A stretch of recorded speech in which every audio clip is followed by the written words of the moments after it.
Bueno, saludos a todos. Eh, Primero, para pedirles disculpas porque la clase tiene que ser grabada, pero se combinó con unas prácticas que tenía, entonces lo siento mucho. Estos temitas van a quedar, pues lo que es vaca en transición y vaca en producción, van a quedar en video. ¿Listo? Lo bueno es que les va a ayudar eso mucho más para estudiar y lo pueden ver a su ritmo y pueden ir copiando las cositas, entonces creo que es mejor. ¿Listo? De todas maneras, disculpas, pero no nos dio los tiempos. Listo, voy a empezar a compartir por aquí la presentación. Listo. Entonces, recordemos lo que estábamos hablando en la otra clase. Primero vamos a hacer un video que va solamente lo que falta de vaca en transición, que es para completar lo que faltaba en la clase pasada. Y después les voy a mandar otro video que es todo lo de la vaca, el manejo de alimentación para la vaca en producción. Entonces, de la vaca de transición habíamos acordado que es ese periodo que queda ahí 21 días antes del parto y 21 días después del parto, lo que llamamos el periparto. O sea que periodo de transición y periparto es algo muy similar.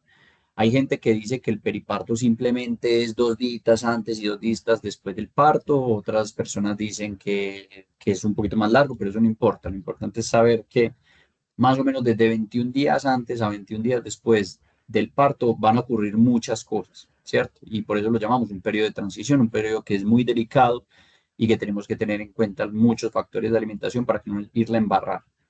Pero habíamos hablado en la clase pasada que ese periodo pues viene desde preparación del periodo seco, ¿cierto? Entonces, para que nos acordemos, teníamos que 2 meses antes de que el animal vaya a tener el parto, pues es pues una primeriza, no pasa nada, pues porque no va a estar seca, porque es su primera lactancia, pero para una vaca que ya tiene 2 o más partos, 1 o más partos, pues vamos a tener un periodo seco que es 2 meses antes del parto.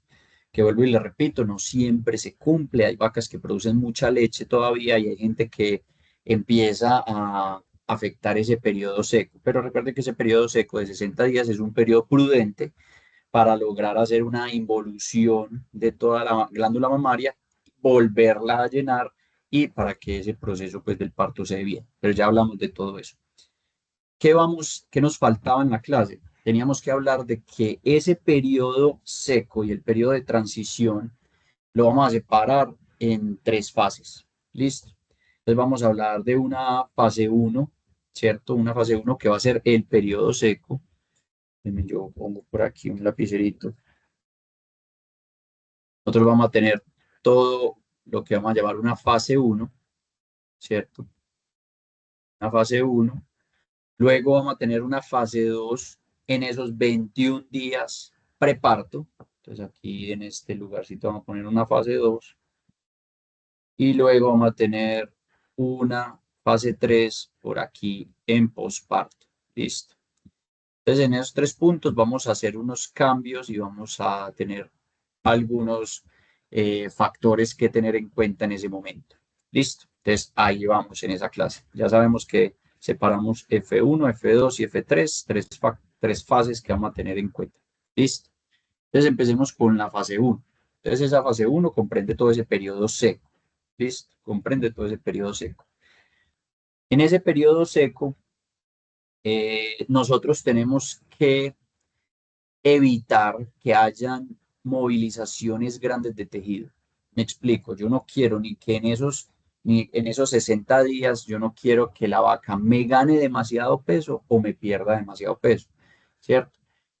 También dijimos la clase pasada que cuando tenemos la lactancia de la vaca, que la vamos a separar más o menos de a 100 días aproximadamente, pues en 3 tercios, dijimos el primer tercio, el animal pierde peso.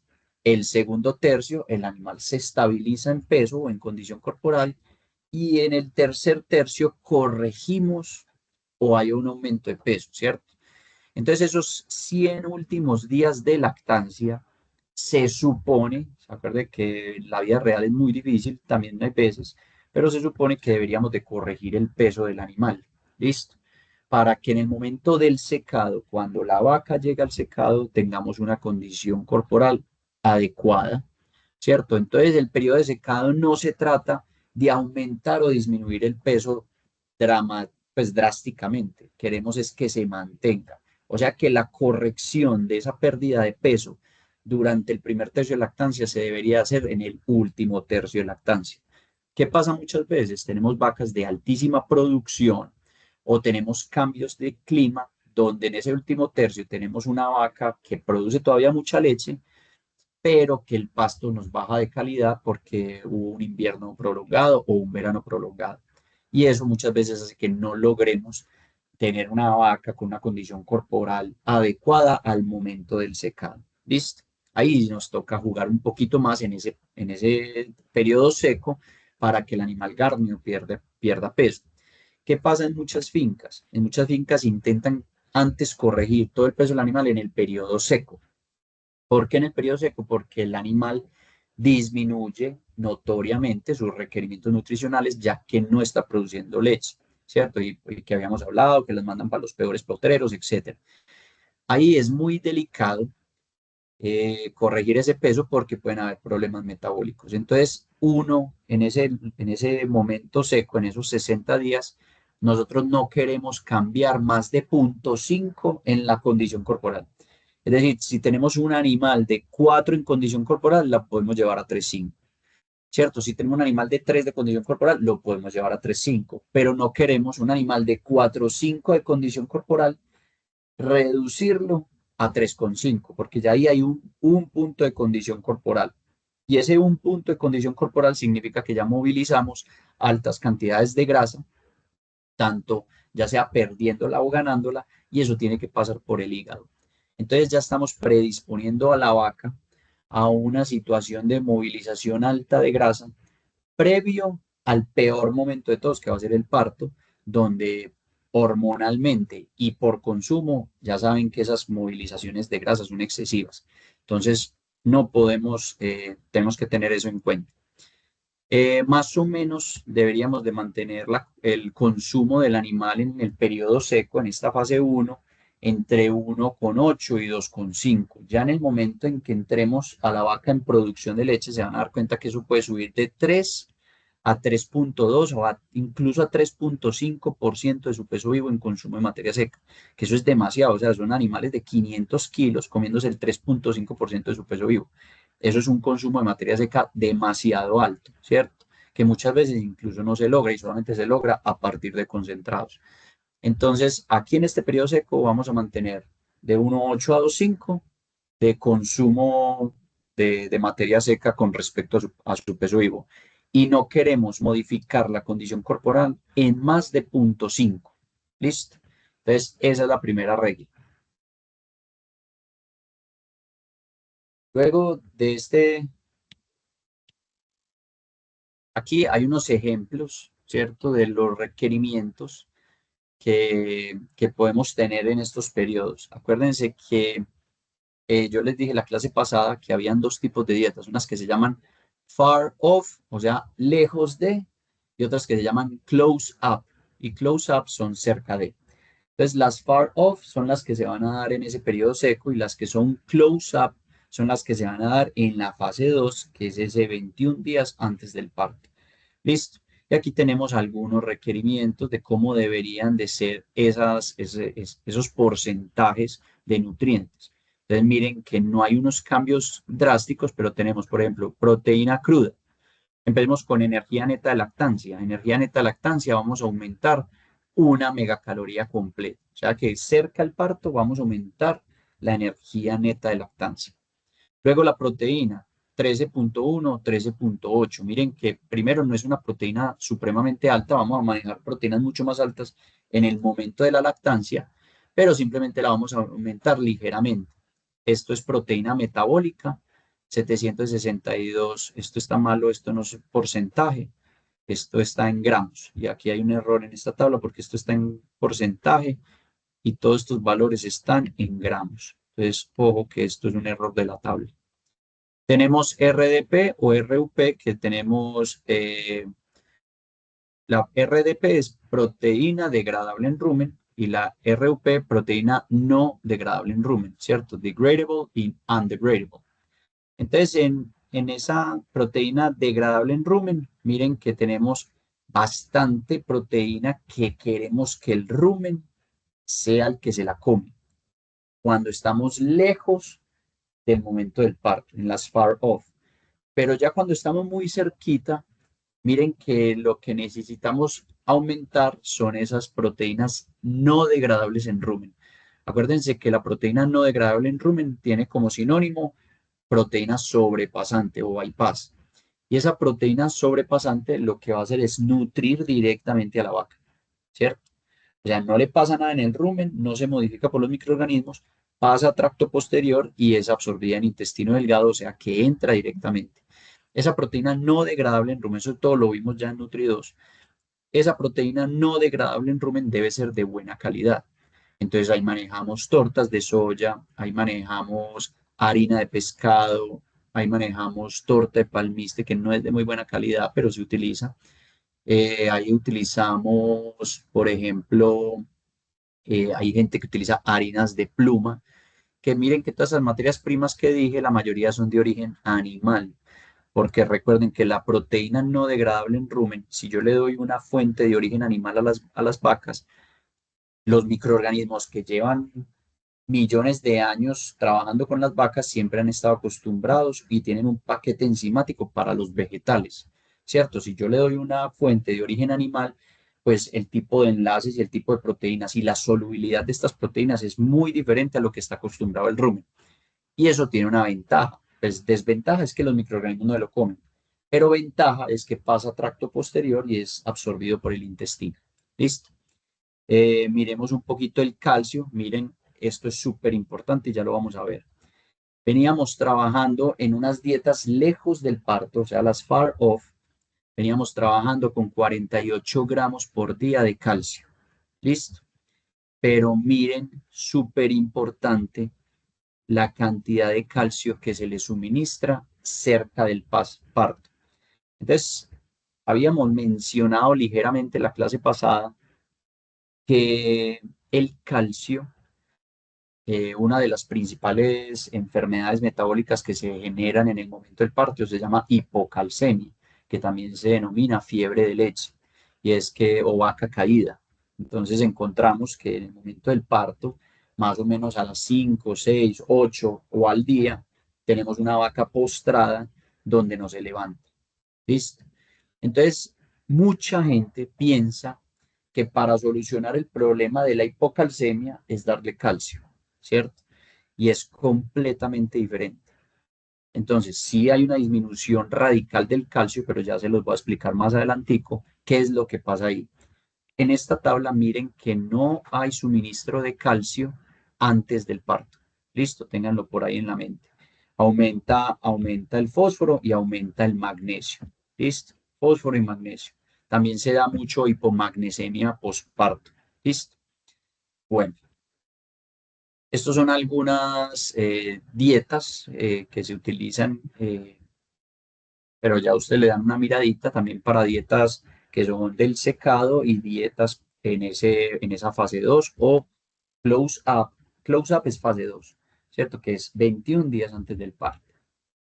Bueno, entonces metámonos en esa fase 2. Entonces la fase 2 son 21 días antes del parto.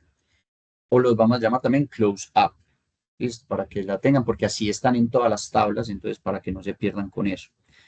¿Qué necesitamos lograr 21 días antes del parto? Entonces, primero, acuérdense que el rumen en muchas fincas durante el periodo seco no les dan concentrado. ¿Listo? Eso está mal.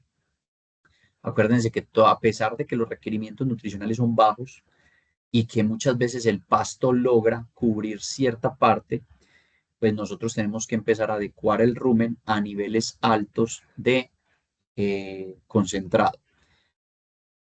En Nutridos nosotros vimos que las poblaciones microbianas del rumen cambian constantemente, es decir, el rumen de las 8 de la mañana es un rumen completamente diferente del de las 10 de la mañana. ¿Y de qué dependen esos cambios del rumen? Del consumo del animal. Cuando el animal come más o menos, cambia toda la población microbiana. Pero no solamente cuando come más o menos, sino cuando come el tipo de alimento. Recuerden que los pastos van a tener carbohidratos estructurales, semicelulosa, celulosa, lignina y pectina, pero cuando consumen concentrado van a consumir mayores cantidades de proteína no degradable en rumen y altas cantidades de almidones, ¿cierto? O de carbohidratos no estructurales. Cuando llegan altas cantidades de almidones al rumen, acuérdense que empiezan a proliferar o aumentar las bacterias amilolíticas, ¿cierto? Y esas amilolíticas, acuérdense que les encantan los pHs bajos, por ahí de 5,5. Y ese 5,5 es una línea muy buena de conocerla siempre porque por debajo de 5,5 de pH en el rumen comenzamos a tener una acidosis subclínica. ¿Listo? Entonces 5,5 va a ser el nivel en el cual esas amilolíticas les encanta estar. ¿Y eso qué significa? Cuando damos concentrados, crecen las amilolíticas. Cuando las amilolíticas crecen, aumentan el consumo de almidones. El aumento de consumos de almidones en poco tiempo logran producir altísimas cantidades de ácidos grasos volátiles, el acético, el propiónico y el butírico. Pero acuérdense que el propiónico se aumenta en proporción. ¿Listo? Y ese propiónico aumentado en proporción y en poco tiempo, porque es altamente fermentable esos almidones, me genera una disminución radical en el pH ruminal. Entonces, si bajamos el pH, las amilolíticas crecen, se están dando todas las condiciones para que se perpetúe esa situación.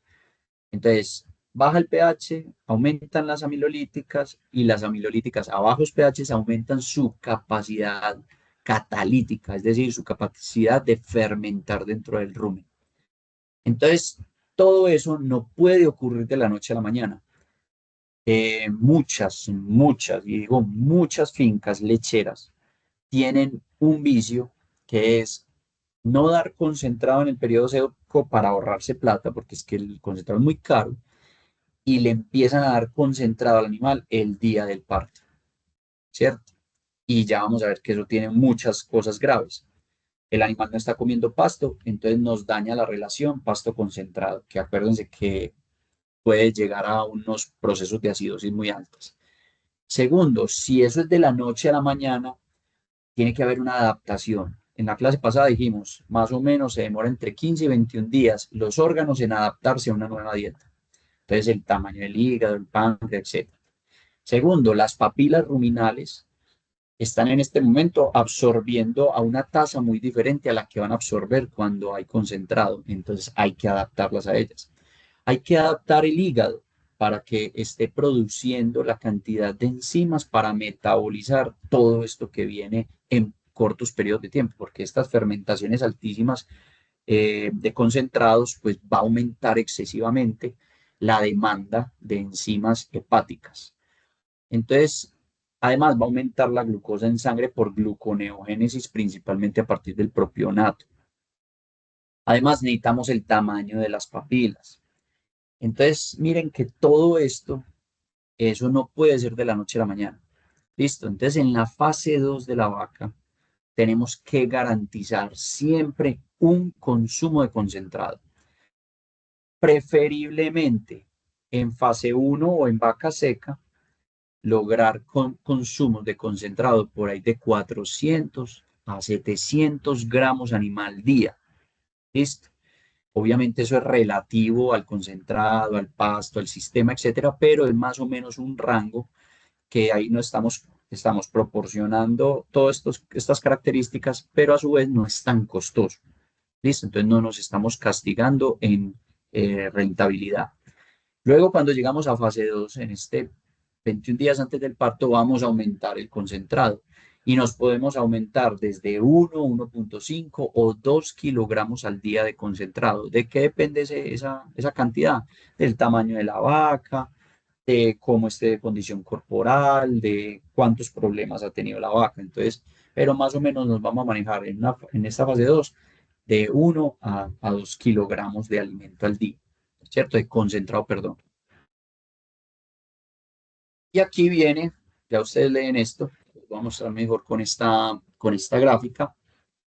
Eh, en ese 21 días antes del parto, o fase 2 o close-up, son todos sinónimos.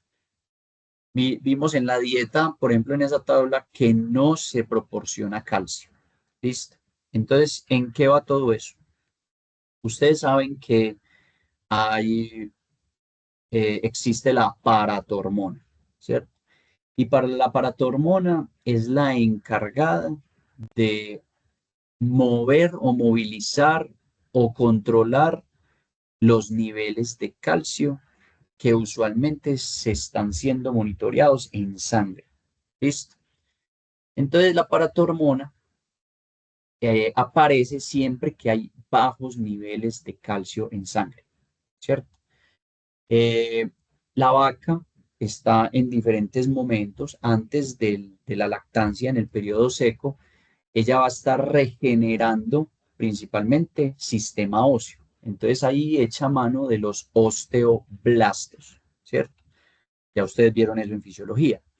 Los osteoblastos son aquellos que se encargan de ingresar el calcio al hueso para generar la hidroxiapatita, ¿cierto? La hidroxiapatita es la molécula que conforma el calcio que lleva una proporción de 2 moléculas de calcio por una de fósforo. Por eso esa relación calcio y fósforo de 2 a 1 la escuchamos tanto, porque pues, lo que más demanda calcio y fósforo en el cuerpo, pues primero es el sistema óseo y después viene el sistema muscular y después viene el sistema energético. Entonces, esos osteoblastos, blasto suena como blasto, como engrudo, entonces para que se acuerden que son los que pegan, van a estar predominando en el momento de la vaca seca porque estamos regenerando sistema óseo. En cambio, cuando el animal está lactante, gracias a las hormonas y a la demanda tan alta de calcio, pues vamos a tener que echar manos de los osteoclastos. Que los osteoclastos suena como clasto, como un pico, son los que sacan calcio del hueso, ¿cierto? Entonces, ¿quién es el que manda la orden de que los osteoclastos saquen calcio de los huesos? La paratormona.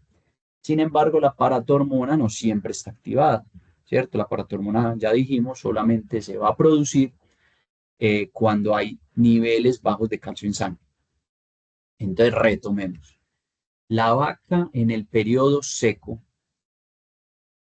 no tiene una señalización para activar la paratormona porque no necesita calcio en sangre, ¿cierto? Entonces la paratormona está dormida completamente en el periodo seco de la vaca. Pero la única forma de salvar una vaca de que disminuya drásticamente la hipocalcemia postparto es que la paratormona logre sacar calcio a partir de los huesos. Mucha gente dirá, no, pero no lo podemos suplementar, pues darlo simplemente en la dieta. El problema es que eso no es tan sencillo. Acuérdense que en el momento del parto, ¿qué pasa con el consumo de materia seca? ¿Cierto? Esa gráfica está por acá. Yo la busco rápidamente. Esa gráfica es la que nos dice cuánto disminuye el consumo de materia seca en una vaca que está en el periparto. Miren que son reducciones del 30% de concentrado o pasto. Entonces, con esa disminución drástica del consumo de materia seca y con un aumento excesivo de calcio, de demanda de calcio en el momento de la lactancia, acuérdense que el animal no producía leche y de la noche a la mañana tiene que producir calostro, eso hace que haya una demanda de calcio altísima. Entonces, esa demanda de calcio altísima tiene que salir de la sangre. Pero si la sangre, los niveles de calcio en sangre se acaban rapidísimo, después tiene que sacar calcio de otra parte, ¿cierto? Y la dieta no le da porque tenemos el consumo de materia seca súper bajo. Entonces tocaría sacarlo de los huesos. ¿Cuál es el problema? Para que se active la paratormona a tiempo y retire calcio de los huesos y restituya el calcio de la sangre para que pueda utilizarse ese calcio, toma tiempo. Y, y esa tomada de tiempo es donde se presenta la fiebre de leche o vaca caída, ¿cierto? Entonces, y eso es como milagroso. La vaca se cae, y uno le mete gluconato de calcio vía sanguínea y el animal se para. Ah, listo, ya pasó el problema. Ese no es el problema. El problema es lo que viene después.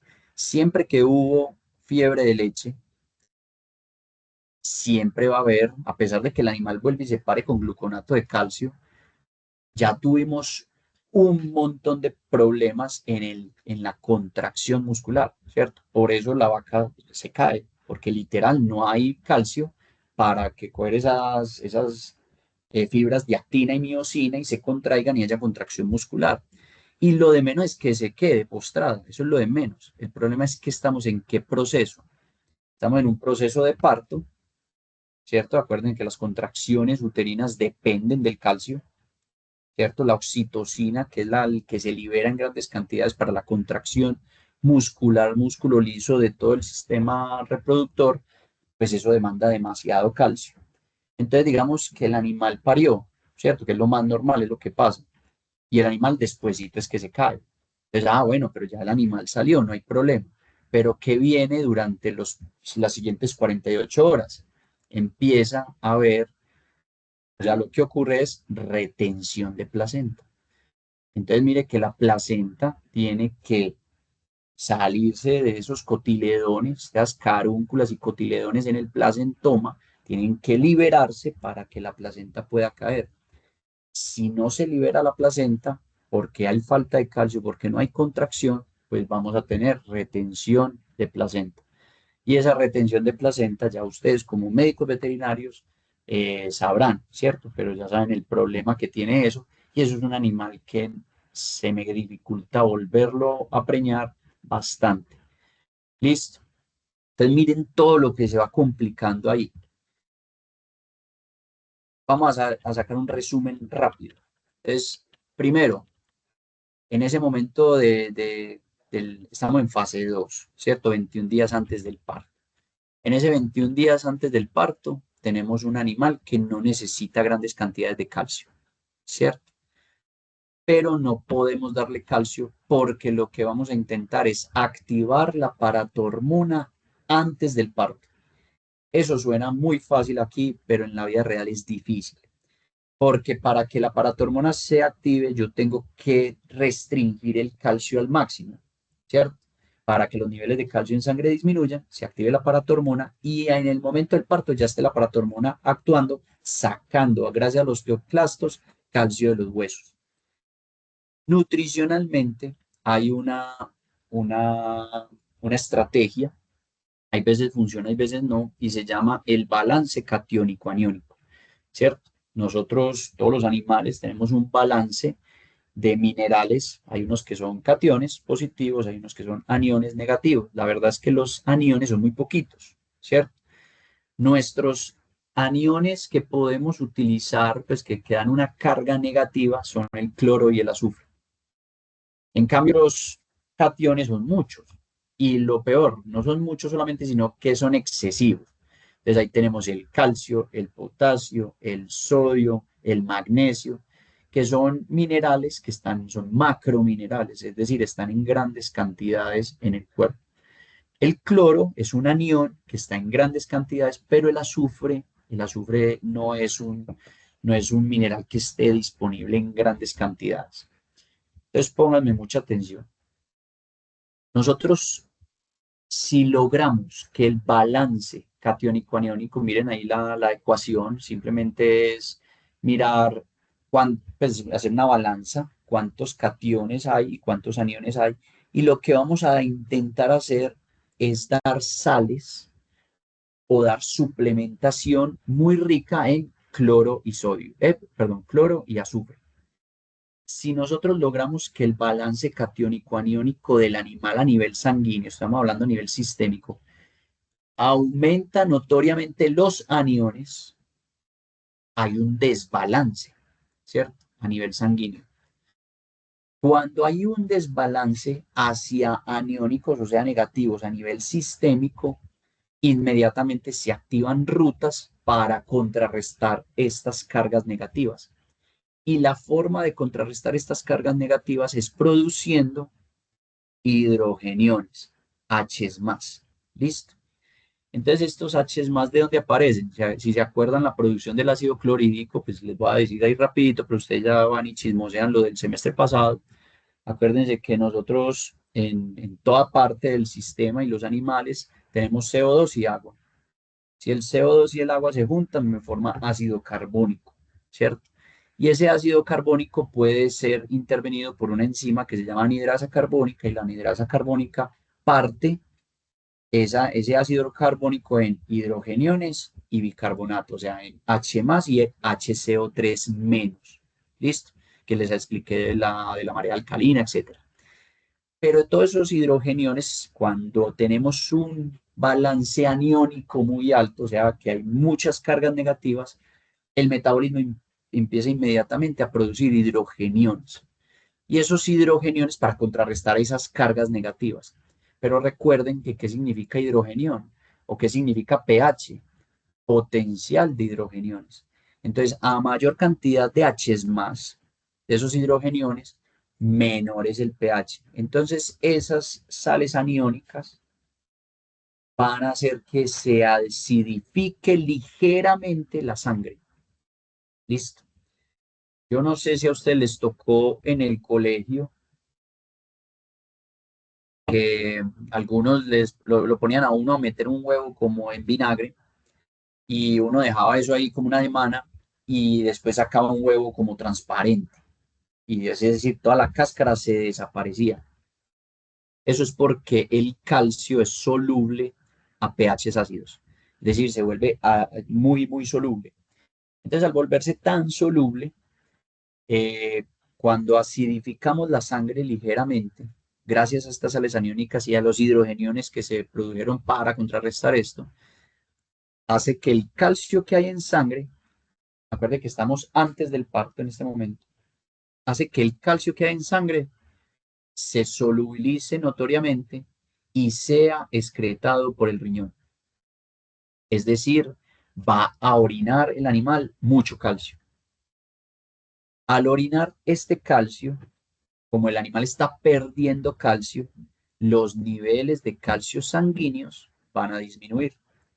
Si los niveles de calcio sanguíneo disminuyen, se activa la paratormona. Y si se activa la paratormona, comienza a sacar calcio de los huesos.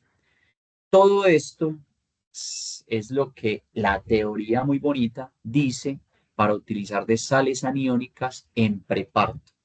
¿Listo? Pero volvamos al mundo real, Pelle. Y el mundo real, Pelle, es que nosotros en Antioquia, por ejemplo, tenemos unos suelos muy ricos en potasio, ¿cierto? Porque son suelos volcánicos. Entonces, suelos que son muy ricos en potasio, el potasio es un catión. Entonces, muchas veces en las granjas, en las fincas lecheras en Antioquia, para lograr volver ese balance aniónico, o sea, mucho más aniónico, es muy difícil y hay que meterle demasiados aniones. Y eso hay veces económicamente no es rentable, ¿cierto? Pero todo depende del pasto, todo depende del análisis que se haga y hay que conocer la cantidad de potasio que se tiene en los pastos. ¿Listo? Esa es una alternativa. Hay otra cosa que no se las menciono acá y se llaman aluminosilicatos. Los aluminosilicatos son unas arcillas que se producen mucho en la industria eh, minera de calcio o cuando hacen cemento, ¿cierto? Esos son unas cosas que llaman zeolitas, bentonitas, y esos aluminosilicatos tienen un montón de terminaciones negativas en esas arcillas. Esas arcillas no entran al torrente sanguíneo cuando se las damos a un animal, es decir, no tiene un efecto sobre el sistema del animal, pero esos aluminosilicatos secuestran cationes. O sea, esa arcilla tridimensional, cuando el animal se la come, secuestra un montón de cosas. Entonces, los aluminosilicatos se utilizan mucho para micotoxinas porque secuestran micotoxinas. Entonces, se utiliza mucho en cerdos y en aves. Pero en bovinos sirve para secuestrar calcio, magnesio, todos los que sean cationes y potasio. Entonces, al secuestrar calcio, también podemos reducir la cantidad de calcio que entra al torrente sanguíneo en esta dieta preparto. Entonces, con los aluminosilicatos y con unas sales aniónicas podemos generar un producto que va a ayudar a secuestrar el calcio, a disminuir el pH en sangre y reducir el calcio antes del parto para que la aparato-hormona esté completamente activada en el momento del parto. Esa es una de las mejores formas de evitar la fiebre de leche. Listo, ahí les queda. Bueno, aquí entre las estrategias que hay que generar en esta fase 2, aumentar el concentrado, aquí dice de 2 a 4 kilos, 4 kilos es bastante, ¿cierto? Tiene que ser una vaca muy grande, es mejor de 1 a 2 kilos, a mi parecer. Aumentar la proteína bruta, ya vimos que se aumenta ligeramente, pero no excesivamente. Ya hablamos de la proteína no degradada en rumen, o sea, la bypass, ya vimos que aumentarla en cantidad, oferta pues de FDN siempre, pues de fibra, reducir los cationes, entonces por ende también las sales llenas de sodio, de cloruro de sodio, también deberían de desaparecer porque el sodio es un catión. Entonces las sales normales, o sea, sal mineralizada que uno siempre le pone en los potreros, tiene que volar de ahí. Listo, no se les puede dar en esa fase 2. Y hay otras cositas que se utilizan para energía, por ejemplo, el propilenglicol, ¿cierto? Eso uno lo consigue, eso se utiliza mucho en la industria cosmética, entonces ha aumentado bastante el precio, pero el propilenglicol es un excelente producto para producir propiónico directamente en el rumen. Y acuerden que el propiónico es precursor gluconeogénico en el bovino y lo necesitamos mucho para la energía. Niacina, que es vitamina B3, también nos sirve bastante para ese momento. Y se está utilizando mucho levaduras y algas, con unos, con unos resultados espectaculares, sobre todo esas algas para el control del pH del rumen y esas levaduras que no solamente ejercen un efecto, porque son levaduras vivas, ejercen un efecto sobre la fermentación ruminal y luego aportan una gran cantidad de proteína microbiana de interés. Listo. Y por último tenemos la fase 3. La fase 3 también se le llama de vaca fresca, ¿cierto? Esa palabra, pues uno en campo nunca escucha pues, ni far off, ni close up, ¿cierto? Y ni vaca fresca. Pero muchas tablas y los brasileros utilizan mucho también este término, entonces para que no se pierdan cuando lean cosas, pues como siempre leen los sábados y los domingos, todos los artículos, entonces para que sepan que es vaca fresca. La vaca fresca es cuando comienza a producir leche. ¿Listo? Entonces son los 21 días después del parto, o lo que nosotros estamos llamando en este momento fase 3. ¿Listo? Esa vaca es cuando ya empieza a, a producir leche. Entonces en esa producción de leche, pues ahí es donde viene el chicharrón durísimo, ¿cierto? El animal no come, ¿cierto? Esos primeros días no come, el balance energético negativo, el veno, que ya lo hablamos muy bien la clase pasada, aparece durísimo. Tenemos producción de calostro, el calostro es muy costoso. El calostro es más rico en grasas, rico en hierro, rico en inmunoglobulinas, rico en proteínas plasmáticas, y todo eso va a hacer que la demanda o la producción de calostro sea muy demandante a nivel de nutrientes. Y tenemos un animal que no come. Entonces, por eso lo adaptamos en fase 1 y fase 2 al consumo. Ya le empezamos a dar grandes cantidades de concentrado que lo vamos a hacer de acuerdo al peso del ternero, lo vamos a hacer de acuerdo a la cantidad de leche que produzca para poder sopesar esa restricción energética. Listo. Pero en este momento se nos viene otro problema, que es la cetosis. Esa cetosis no es tan común en esos 21 días posparto. La cetosis viene despuesito de eso, pero nos va a dar en el primer tercio de lactancia. Voy a explicar algo de cetosis para que nos acordemos, pero cuando les haga el video de la vaca en producción, vamos a retomar esa cetosis, porque la cetosis es algo supremamente común por exceso de movilización de grasa. Entonces, en esta vaca recién parida, con toda esta problemática que tiene, primero es el monitoreo. Todas estas vacas recién paridas tienen que estar cerca de la casa, tienen que estar en el potrero, donde todo el mundo pasa todo el día o cerca de donde se comen los trabajadores, o cerca de la sala de ordeño, o cerca, porque todo el día, entre más viviremos esas vacas, mejor. Uno se da cuenta que si está parada en la misma parte, hacía una hora, ese es un animal que está en proceso de acidosis. Si miramos que ese rumen está completamente inflado, ¿qué está pasando? Si lo vemos jadeando con movimiento, algo está pasando. Si vemos que esa placenta sigue y sigue y sigue ahí colgando, también. Ojo con los gallinazos. Hay muchas prácticas que se hacen de jalar la placenta, de colgarle piedras a la placenta. No hagan nada de esas cosas porque lo que vamos a generar es hemorragias, desgarros, etcétera. A pesar de que el placentoma del bovino no es tan estrechamente unido como lo vemos en otras especies, igual genera desgarros, igual genera sangrados y no queremos nada de eso, ¿cierto? Pero entonces tenemos la cetosis. Tenemos una vaca comiendo poco y con una carga hormonal grandísima de prolactina.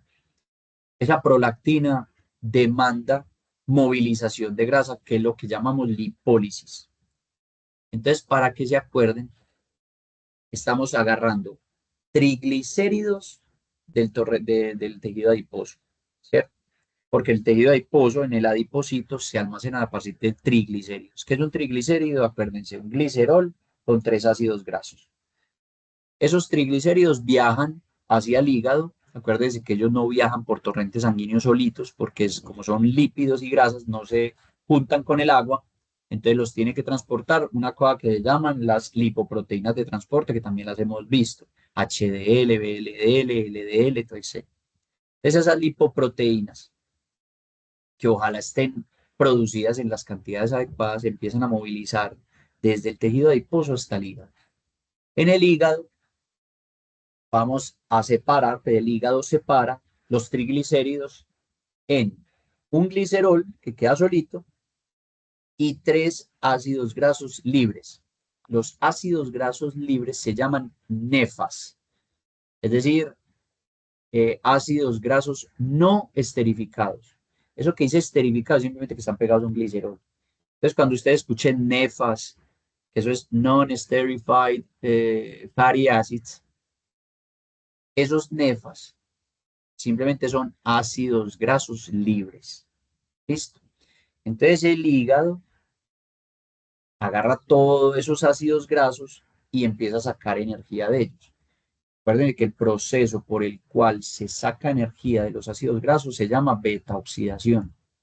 Y esa beta oxidación, eh, ahí hay un video mío también en YouTube por si lo quieren ver de todo eso. Esa beta oxidación son unos pasitos y en cada vueltica de dos carbonos de ese ácido graso se producen unos NADH, unos FADH, pero se producen acetil-CoAs, ¿cierto? Entonces un animal, acuérdense que un punto de condición corporal en una vaca son 55 kilos de grasa y un animal puede perder un punto de condición corporal el primer mes. Es decir, una vaca pasa 55 kilos de grasa por ese hígado. Entonces el hígado está trabajando a un tope que no se imagina y todo ese montón de ácidos grasos que se empiezan a beta oxidar generan altísimas concentraciones de acetil-CoAs. Esas acetil-CoAs tienen que pasar por el ciclo de Krebs de todos esos hepatocitos para producir energía, porque el animal no tiene energía en este momento. Recuerda que estamos en balance energético negativo. Pero esas acetil-CoAs empiezan a entrar ciclo de Krebs, ciclo de Krebs, ciclo de Krebs, pero igual se acumulan demasiados acetil-CoAs ahí en el hígado y en el sistema. Cuando están movilizando altas cantidades de grasa y esas acetil-CoAs quedan solito, esas acetil-CoAs empiezan a mirar y se empiezan a juntar entre ellas, ¿cierto? Cuando se juntan entre ellas, forman una primera molécula que se llama acetoacetato, ¿cierto? El acetoacetato es un cuerpo cetónico, ¿listo? Son dos acetil-CoAs ahí junticas. Y ese acetoacetato forma a su vez, y ya lo han escuchado, forma el beta-hidroxibutirato, BHB. Ese beta-hidroxibutirato y ese acetoacetato son cuerpos cetónicos que en cualquier momento se pueden convertir o en energía, ¿cierto? Si alguien por ejemplo, una célula toma un acetoacetato o toma un beta-hidroxibutirato, es capaz de regresarlo otra vez a acetil-CoA y esa acetil-CoA meterla en el ciclo de Krebs para generar energía. Listo.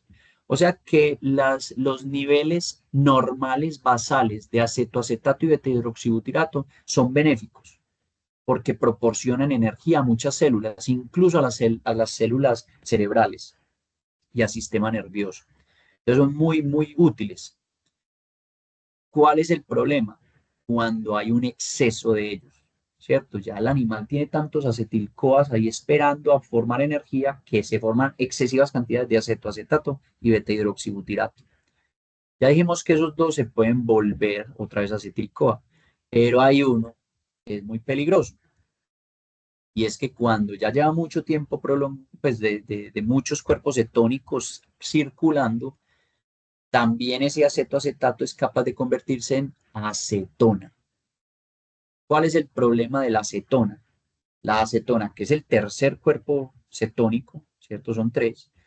Esa acetona no es capaz de volverse a convertir, o sea, no hay ruta metabólica que convierta la acetona en acetil-CoA de nuevo.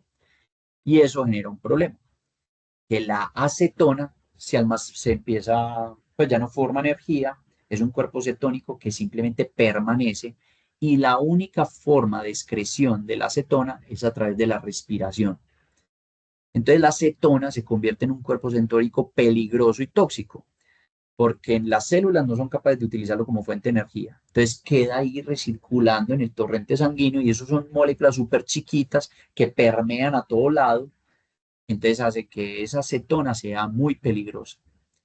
Y el animal, muchas veces en una cetosis, uno huele, uno le abre, a los bovinos es muy importante abrir la boca y oler cuando están enfermos, porque la acidosis huele a putrefacción, huele a butírico, en cambio la cetosis huele a vinagre de frutas, ¿cierto? Y cuando ya uno huele muchos alientos de muchas vacas, uno se da cuenta cuando está una vaca sana, cuando está una vaca en cetosis y cuando está una vaca en acidosis. Entonces, ese olor a vinagre de frutas que huele súper bueno, pues está en cetosis y está en cetosis principalmente de acetona, ¿cierto? Entonces ya sabemos, y normalmente eso se evalúa en sangre, los animales recién paridos, en algunos momentos uno toma algunas muestras de algunas vacas y mira beta-hidroxibutirato.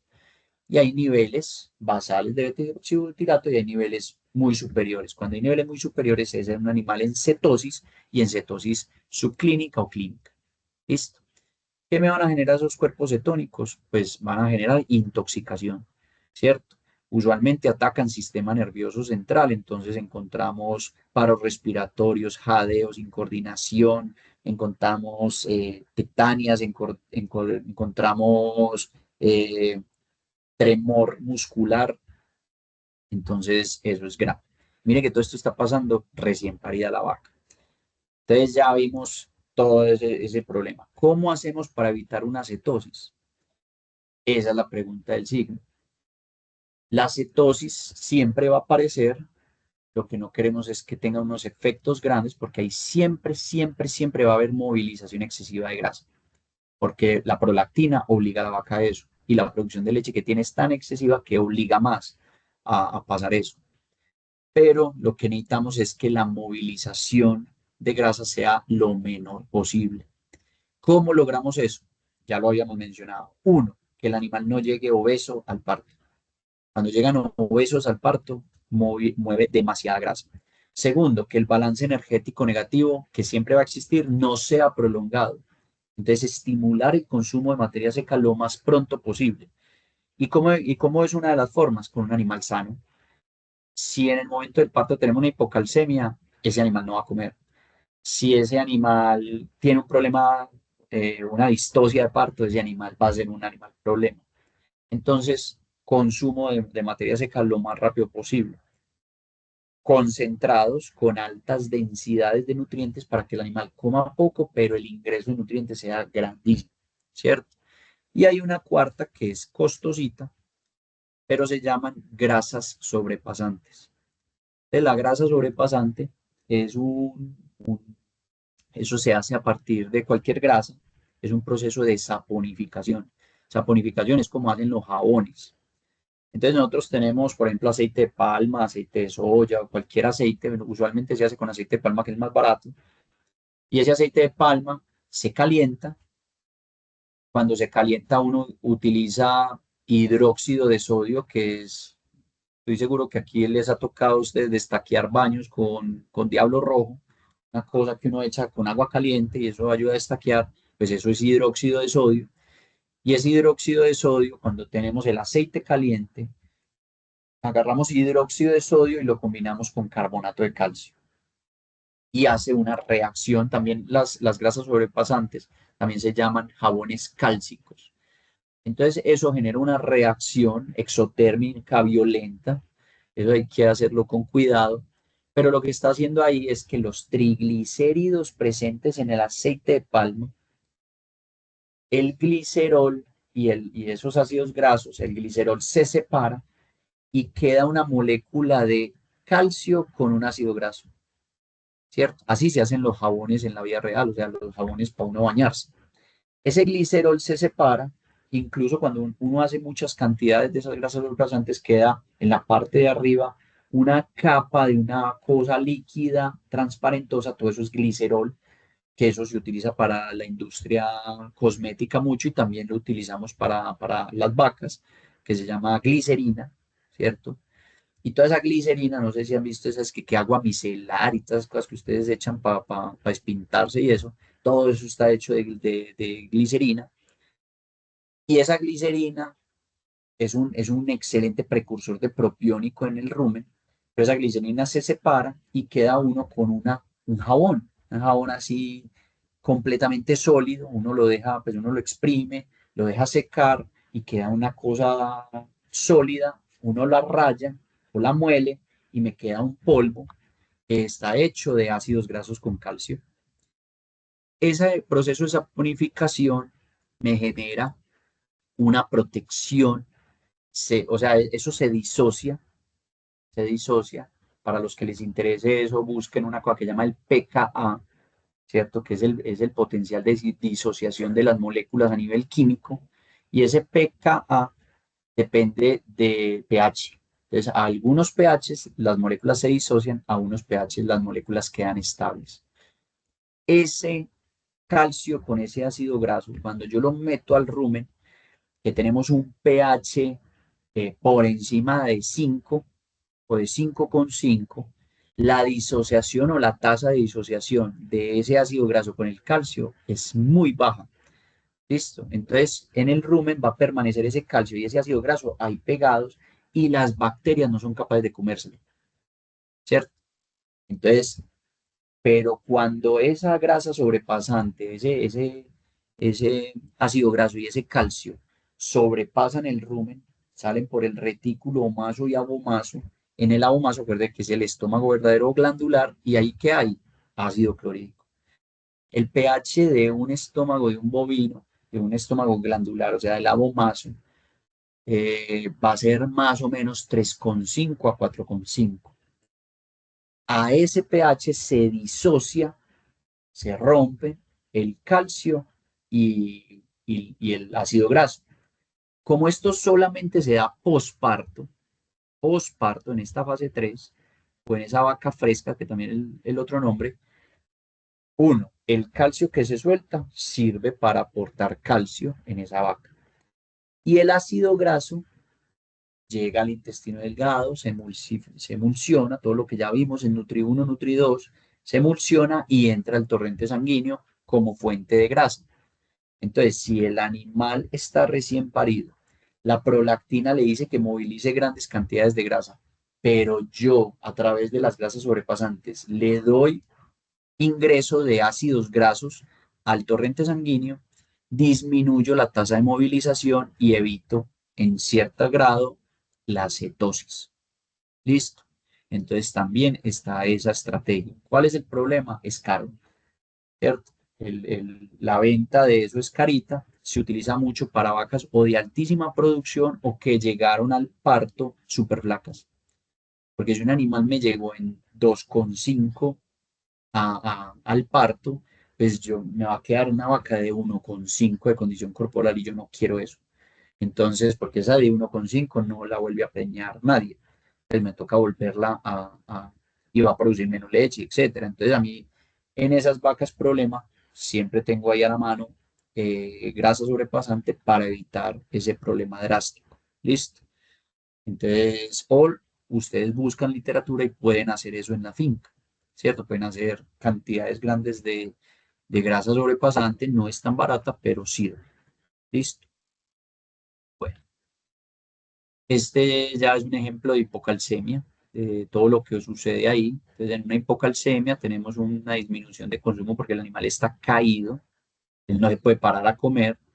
Si el animal moviliza, tiene disminución de consumo drástico, pues obviamente empieza a mover un montón de lípidos y aumento esa pérdida de condición corporal y eso se ve traducido en cetosis.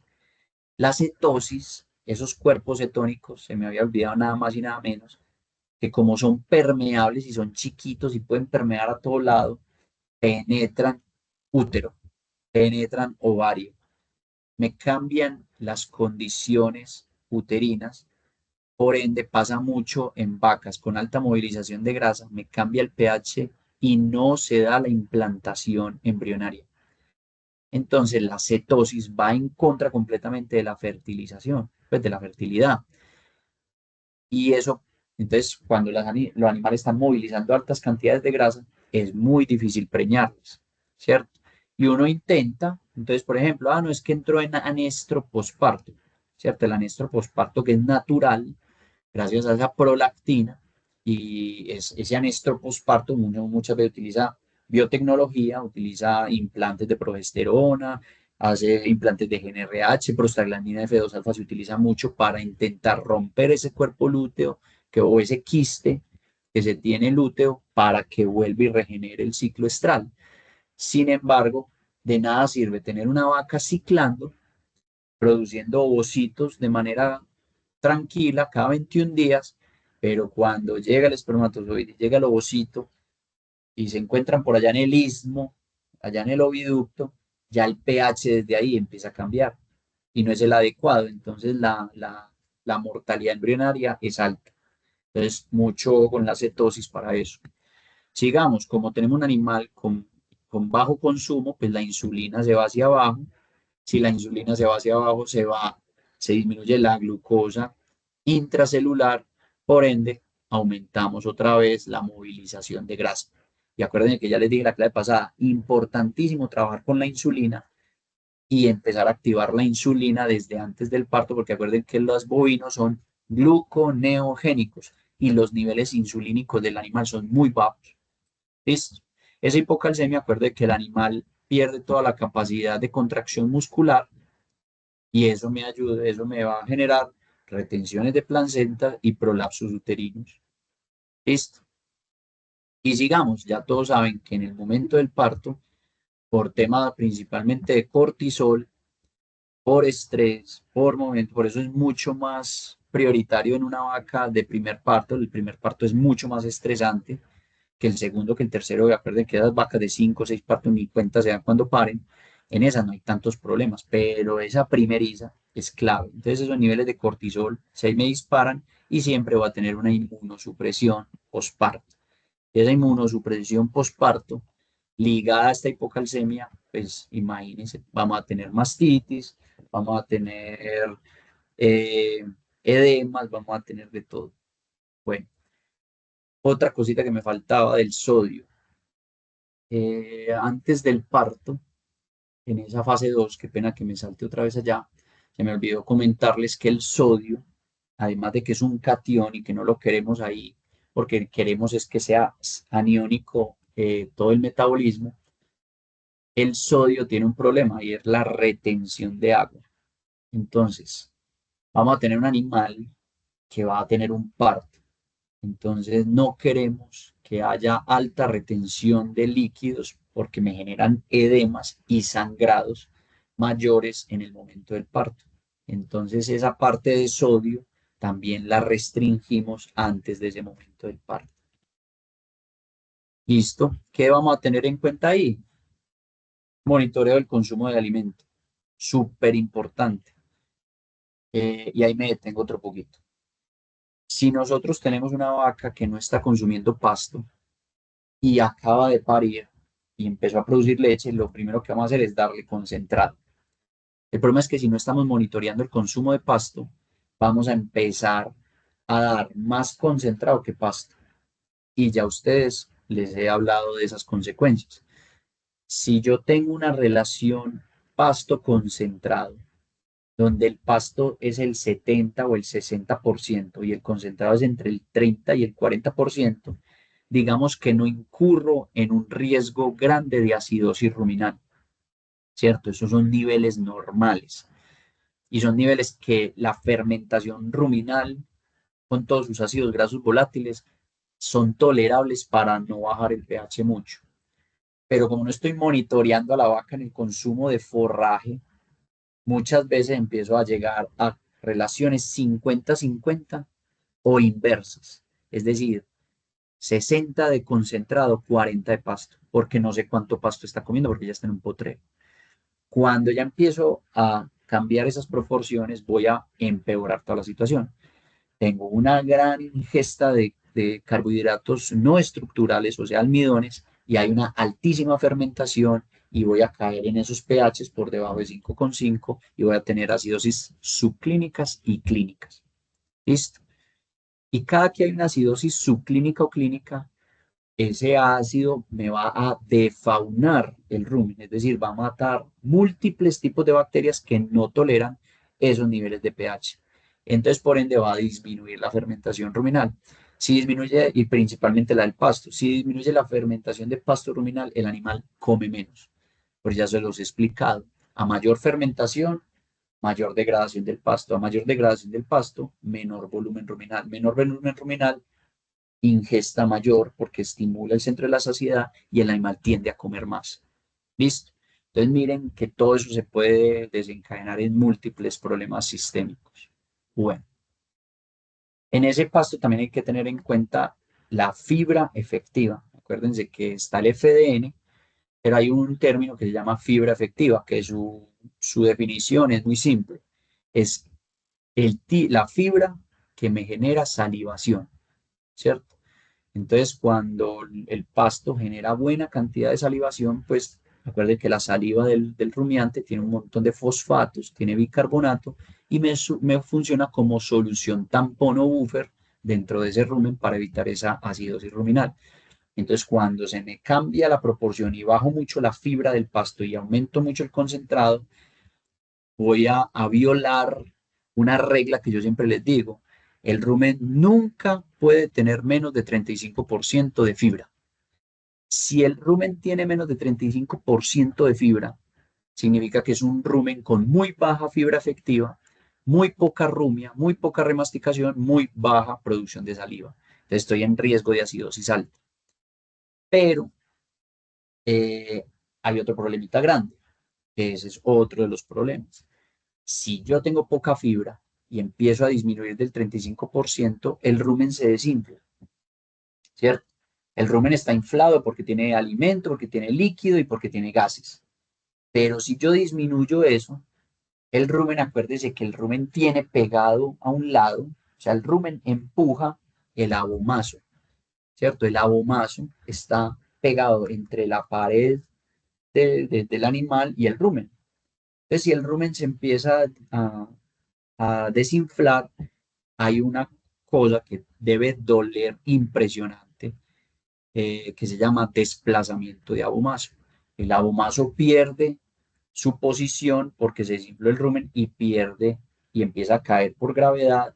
Y eso, pues, si ustedes que han visto equinos y etcétera, pues imaginen cuánto duele que un estómago empiece a cambiar de posición, inclusive si no hay una obstrucción. Entonces el rumen siempre tiene que estar lleno. Por eso evaluar el consumo de pasto en el momento del parto es tan vital, porque el concentrado sabemos cuánto come, pero el pasto no. y que esa fibra efectiva esté y que esté por encima del 35% de fibra, y etcétera, etcétera. ¿Listo? Ya ustedes como veterinarios van a registrar la temperatura del animal, ¿cierto? Escuchar los movimientos del rumen. Todo rumen que se quede quieto está en graves problemas, y una de las cosas que uno ve en la acidosis antes del timpanismo es que el rumen se queda quieto. Y ya después, cuando el rumen empieza a fermentar y está completamente quieto y no se están dando esas contracciones circulares, inmediatamente me va a generar un timpanismo, y ese timpanismo evita, aumenta otra vez el problema, ¿cierto? Eh, Cómo está botando la placenta, olores, colores de todo lo que está soltando ese líquido placentario, ¿cierto? No vaya a haber una infección ahí. Y con las cetonas, esos cuerpos cetónicos, el beta-hidroxibutirato se puede hacer en sangre, se puede hacer en leche. Entonces, en ese mismo calostro, o después cuando ya esté produciendo ese beta-hidroxibutirato en leche, nos da una muy buena relación de cómo está el metabolismo cetónico o de movilización de grasa del animal para tomar medidas. ¿Listo? Eh, bueno, no, esta ya es la primera fase de... Esto es cuál es. Aumentar, estabilizadores. Ah, bueno, sí, esta también es de esta fase. Fibra de buena calidad, ya lo hablamos. Aumentar la proteína no degradable en rumen, ya lo dijimos. Aumentar la concentración de nutrientes, ya dije, concentrados con alta concentración de nutrientes para que el animal con el poco consumo llene sus requerimientos. Aditivos que favorezcan la digestión de la fibra. Entonces aquí se utilizan también algunas sustancias buffer. Hay un producto muy bueno que se llama Acid Buff, y eso es hecho de unas algas calcáreas que traen de Inglaterra, y es muy bueno, es un buffer espectacular, ¿cierto? Que aquí hay esas soluciones tampón, soluciones buffer, etcétera. Y niacina y propilenglicol, que son buenas fuentes de precursores de energía. El propilenglicol a través del propiónico, y la niacina, que es la vitamina B3, es nada más y nada menos que el precursor del NAD, ¿cierto? Entonces el NAD, que es un grupo prostético energético, se produce a partir de la vitamina B3. Entonces toda esta suplementación en este punto es de bastante importancia. Listo, por ahí dejamos todo lo de la vaca en transición. Eh, Voy a ver si mañana o pasado mañana les hago el videito de la vaca en producción para que la miremos bien. Yo creo que ahí quedó bien completica esta vaca en transición, y creo que quedó más que claro la importancia de esa parte. Eso es la parte más clave en términos de salud del animal. Es un saludo grande a todos y chao, chao.